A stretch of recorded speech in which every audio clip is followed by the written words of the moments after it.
ಮಣಿಪುರ ರಾಜ್ಯದಲ್ಲಿ ಭುಗಿಲೆದ್ದಂತಹ ಹಿಂಸಾಚಾರವನ್ನ ಖಂಡಿಸಿ ಮಂಗಳೂರು ಧರ್ಮ ಪ್ರಾಂತ್ಯದ ಎಲ್ಲಾ ಚರ್ಚ್ಗಳ ವಠರದಲ್ಲಿ ಇಂದು ಬಲಿ ಪೂಜೆಯ ಬಳಿಕ ಕೆಥೋಲಿಕ್ ಸಭಾದ ವತಿಯಿಂದ ಮೌನ ಪ್ರತಿಭಟನೆ ನಡೆಯಿತು. ಚರ್ಚ್ನ ಭಕ್ತರು ಇದರಲ್ಲಿ ಭಾರಿ ಸಂಖ್ಯೆಯಲ್ಲಿ ಭಾಗವಹಿಸಿದ್ರು ಎಂದು ವಿಜಯನ ಚರ್ಚ್ನ ಧರ್ಮ ಪ್ರಾಂತ್ಯದ ಶ್ರೇಷ್ಠ ಗುರು ಫಾದರ್ ಮ್ಯಾಕ್ಸಿಮ್ ನೊರೊನಾ ಮತ್ತು ಕ್ಯಾಥೋಲಿಕ್ ಸಭಾ ಕೇಂದ್ರೀಯ ಸಮಿತಿ ಅಧ್ಯಕ್ಷ ಆಲ್ವಿನ್ ಡಿಸೋಸಾ ತಿಳಿಸಿದರು. Saint Paul church Delanthabettu our lady of Fatima church, mother of God church Mogarnadu ಸೇರಿದಂತೆ ಹಲವು ಚರ್ಚ್ನ ವಠರದಲ್ಲಿ ಈ ಮೌನ ಪ್ರತಿಭಟನೆ ನಡೆಯಿತು. ಕೈಯಲ್ಲಿ ಭಿತ್ತಿಪತ್ರ ಹಿಡಿದುಕೊಂಡಿದ್ದಂತಹ ಕಾರ್ಯಕರ್ತರು ಮಣಿಪುರದ ಹಿಂಸಾಚಾರದ ವಿರುದ್ಧ ತಮ್ಮ ಆಕ್ರೋಶವನ್ನು ವ್ಯಕ್ತಪಡಿಸಿದರು. ಇಂದು ಬೆಳಗ್ಗೆ ಸುರಿತಾ ಇರುವಂತಹ ಮಳೆಯನ್ನು ಕೂಡ ಲೆಕ್ಕಿಸದೆ ಕ್ರೈಸ್ತ ಬಾಂಧವರು ಕೋಡೆಗಳನ್ನು ಹಿಡಿದು ಇನ್ನೊಂದು ಕೈಯಲ್ಲಿ ಭಿತ್ತಿಪತ್ರಗಳನ್ನು ಹಿಡಿದುಕೊಂಡು ಪ್ರತಿಭಟನೆಯನ್ನು ನಡೆಸಿದರು.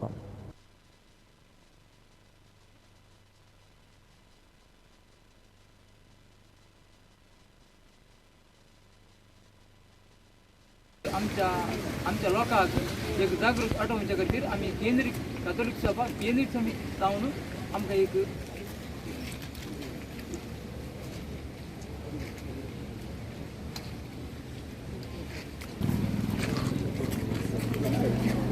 मोठी व्हॅली मुखार रावली तेच गोकून करा काढूया.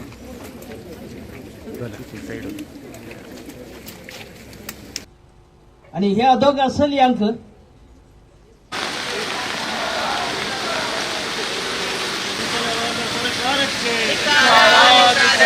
ಮಣಿಪುರದಲ್ಲಿ ಹೆಣ್ಣು ಹಿಂದೂ ಮಕ್ಕಳ ಬೆತ್ತದ ಮೆರವಣಿಗೆ ಕಿತ್ತು ಸರ್ಕಾರಕ್ಕೆ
ಮಣಿಪುರದಲ್ಲಿ ನಡೆದ ಹೇಯ ಕೃತ್ಯಗಳನ್ನು ಖಂಡಿಸಿ ನಾವಿಂದು ಇಲ್ಲಿ ವಿಜಯ್ ಚರ್ಚಿನಲ್ಲಿ ಪ್ರತಿಭಟನೆಯನ್ನು ನಡೆಸುತ್ತಾ ಇದ್ದೇವೆ.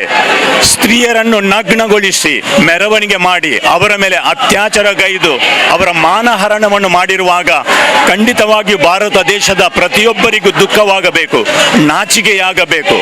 ಭಾರತ ಮಾತೆಯನ್ನು ಗೌರವಿಸುವ ನಾವು ಸ್ತ್ರೀಯರ ಕಡೆಗೆ ಗೌರವವನ್ನು ನೀಡುತ್ತಾ ಇಲ್ಲ. ಇದು ಬಹಳ ಕಠಿಣವಾದ ಶೋಚನೀಯ ಸಂಗತಿಯಾಗಿದೆ. ನಮ್ಮ ಸಮುದಾಯದಲ್ಲಿ ಮಾನವನ್ನು ನಾವು ಖಂಡಿತವಾಗಿ ಸ್ತ್ರೀಯರಿಗೆ ನೀಡಿದರೆ ಮಾತ್ರ ಒಂದು ಸಮುದಾಯದ ಒಳಿತನ್ನು ಸಾಧಿಸಲು ಸಾಧ್ಯ. ಆದರೆ ಸ್ತ್ರೀಯರ ಸಂರಕ್ಷಣೆ ಮಾಡುವಲ್ಲಿ ಮಣಿಪುರದಲ್ಲಿ ಸರ್ಕಾರ ವಿಫಲವಾಗಿದೆ. ಅದೇ ರೀತಿ ಸೆಂಟ್ರಲ್ ಗವರ್ಮೆಂಟ್ ಕೂಡ ವಿಫಲವಾಗಿದೆ. ನಮ್ಮ ದೇಶದ ಜನರಿಗೆ ಪ್ರತ್ಯೇಕವಾಗಿ ಸ್ತ್ರೀಯರಿಗೆ ರಕ್ಷಣೆ ಸಿಗದಿದ್ದಲ್ಲಿ ಇಂತಹ ಸರ್ಕಾರ ಉಳಿಯುವುದು ಖಂಡಿತವಾಗಿಯೂ ಸಮಂಜಸವಲ್ಲ. ನಾವು ನ್ಯಾಯವನ್ನು ಕೋರುತ್ತೇವೆ. ನಿಜವಾಗಿಯೂ ಅನ್ಯಾಯ ಆದವರಿಗೆ ನಾವು ನ್ಯಾಯವನ್ನು ನೀಡಲೇಬೇಕು. ತಪ್ಪಿತಸ್ಥರನ್ನು ಖಂಡಿತವಾಗಿಯೂ ನಾವು ಕಾನೂನಿನ ಚೌಕಟ್ಟಿನ ಒಳಗೆ ತಂದು ಅವರಿಗೆ ಶಿಕ್ಷೆಯಾಗಬೇಕೆಂದು ನಾವು ವಿನಂತಿಸುತ್ತೇವೆ. ಈ ಒಂದು ನ್ಯಾಯದ ಮಾತನ್ನು ನಾವು ಮಾತಾಡುವಾಗ ಚಳುವಳಿಯನ್ನು ಮುಂದುವರಿಸಿಕೊಂಡು ಹೋಗುತ್ತೇವೆ. ಇಡೀ ದೇಶದಲ್ಲಿ ಈ ಪ್ರತಿಭಟನೆ ನಡೆಯುವಾಗ ನಾಚಿಕೆಡುವಂತಹ ಇಂಥ ವಿಷಯಗಳಿಂದ ಜನರೆಲ್ಲೂ ದೂರವಿರಲಿ, ಜನರಿಗೆ ಗೌರವ ಸಿಗುವಂತಾಗಲಿ, ವಿಶೇಷವಾಗಿ ಸ್ತ್ರೀಯರಿಗೆ ಗೌರವ ಕೊಟ್ಟು ಒಂದು ಉತ್ತಮವಾದ ಸಮಾಜವನ್ನು ಬೆಳೆಸಲು ನಾವು ಪಣತೊಡೋಣ ಎಂದು ನಾನು ನಿಮ್ಮಲ್ಲಿ ಕೇಳಿಕೊಳ್ತೇನೆ. ಈ ದುಷ್ಟ ಕೃತ್ಯಗಳನ್ನು ಖಂಡಿಸುತ್ತೇನೆ, ಪ್ರತಿಭಟನೆಯನ್ನು ಮುಂದುವರಿಸುತ್ತೇವೆ.